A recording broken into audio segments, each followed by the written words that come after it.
Ejemplo, el cloro existe de manera natural como una mezcla aproximada de 75% de cloro 35 y 25% de cloro 37.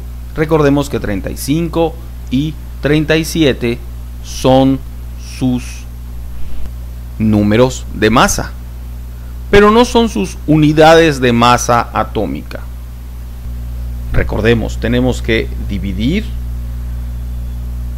el número que está después del nombre del isótopo, su número de masa, entre la cantidad de masa del neutrón, 1.008665.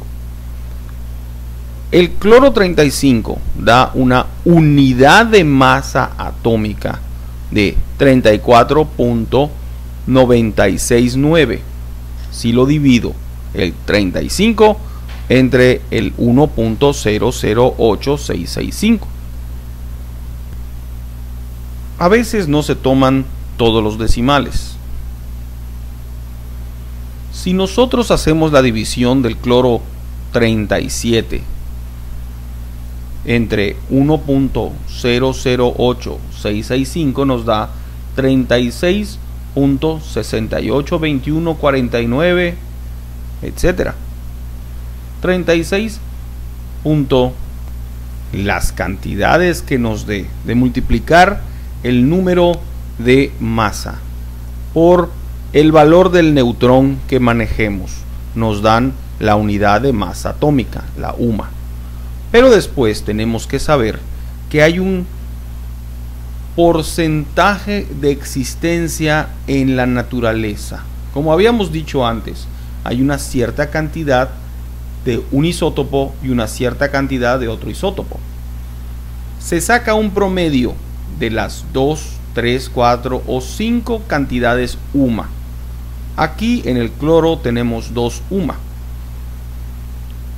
A cada una de ellas le vamos a multiplicar por el porcentaje existente en la naturaleza o su contribución de masa.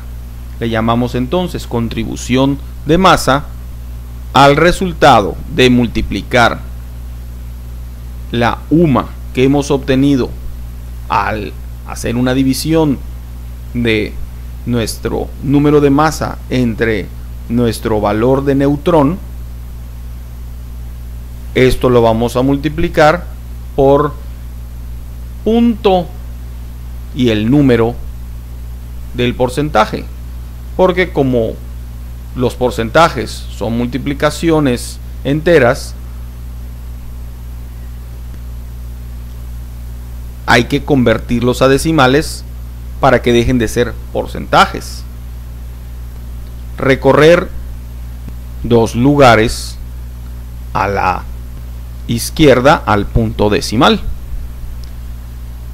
En el caso del cloro 35, la UMA que hubiéramos obtenido se multiplica por 0.75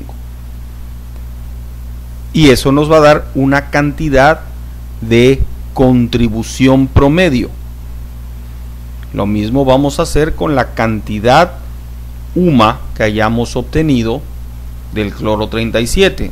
Recuerda, para obtener la UMA del cloro 37 hay que dividir 37 entre una cantidad de masa del neutrón con un valor que aquí estamos manejando de 1.008665. El número que nos da lo vamos a multiplicar por su promedio en la naturaleza, o lo que es lo mismo, su contribución de masa, que en el caso del cloro 37 es de un 25%, o sea, lo multiplicamos por 0.25.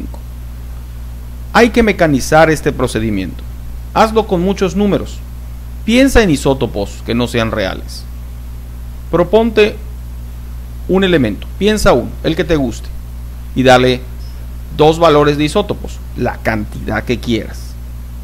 A cada uno de los valores de los isótopos divídelos entre la masa del neutrón y multiplícalos por un porcentaje que tú les asignes.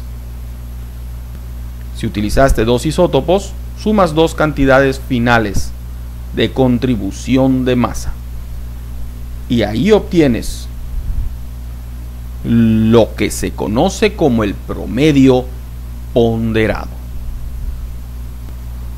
Hay que tener conciencia de que este procedimiento lo realizan en los laboratorios químicos con cantidades que no son idénticas a las que hemos manejado, porque pertenecen estas cantidades que manejamos hoy a ejemplos para estudiantes. La cantidad de decimales y de aproximaciones de los números puede ser mucho más específico y no nos va a dar idéntico a lo que los químicos profesionales tienen, pero nos sirve para entender la lógica de la conversión de las mediciones, de las realidades físicas de los elementos.